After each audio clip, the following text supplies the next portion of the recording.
So guys, meron tayong pupuntahan ngayon ng cafe. Sinuggest sa atin ng kakilala natin. Try daw natin kasi masarap daw yung coffee nila eh. So nandito tayo sa Santiago City. Papunta to ng grotto sa Balintokado. So pag sabi niya, pagpasok mo lang sa may palaso, makikita mo na agad yung cafe. So tara, tingnan natin. So pag nakita niyo na kung kantong to, may gasoline station, kakanan na kayo. Ayun, nakita na natin. Tara, Cafe di Aroma.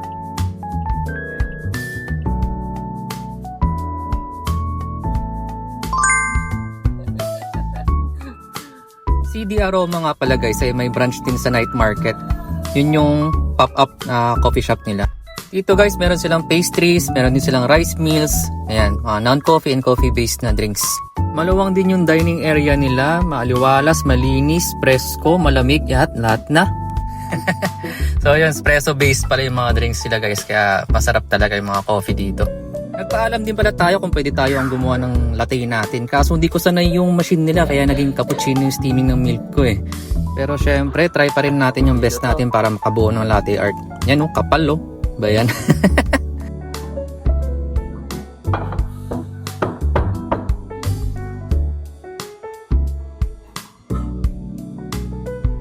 Guys, pinayagan tayo makibuhos. Tingnan natin kung may mabuo tayo.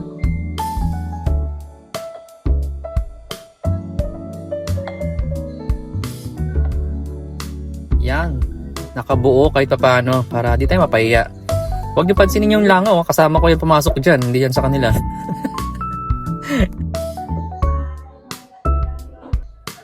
Iba natin yung kape latte nila guys.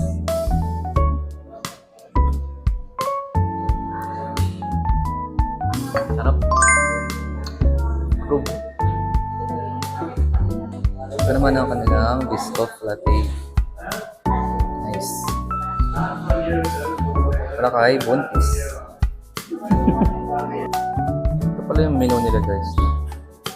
In-order namin Salisbury stick. Salisbury stick. Hindi na nakatiis ang misis.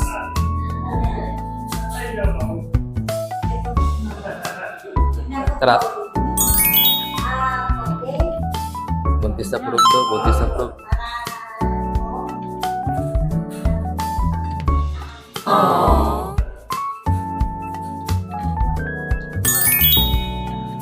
So try natin yung spicy chicken burger.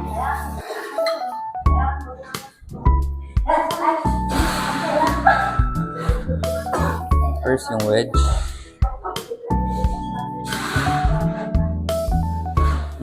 Mo.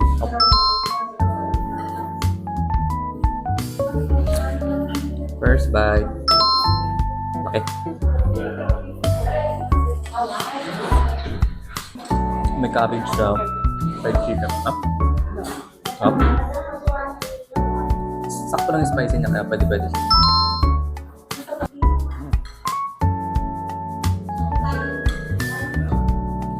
So, recommended ko lang. Spicy chicken burger nila.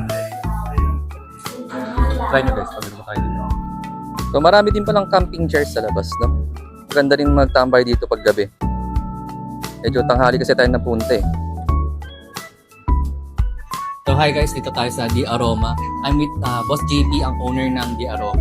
So sir, saan located tong shop niyo? Bali, located sir sa Purok 7, Balintokado, along Dariok Bypass Road, Santiago City. So yun, quality yung coffee nila dito guys, pati food. So sir, invite mo sila para try yung coffee natin dito. Ni-invite ko po kayo dito sa coffee shop namin. Open po kami 7 AM to 12 midnight. Sana makabisita po kayo.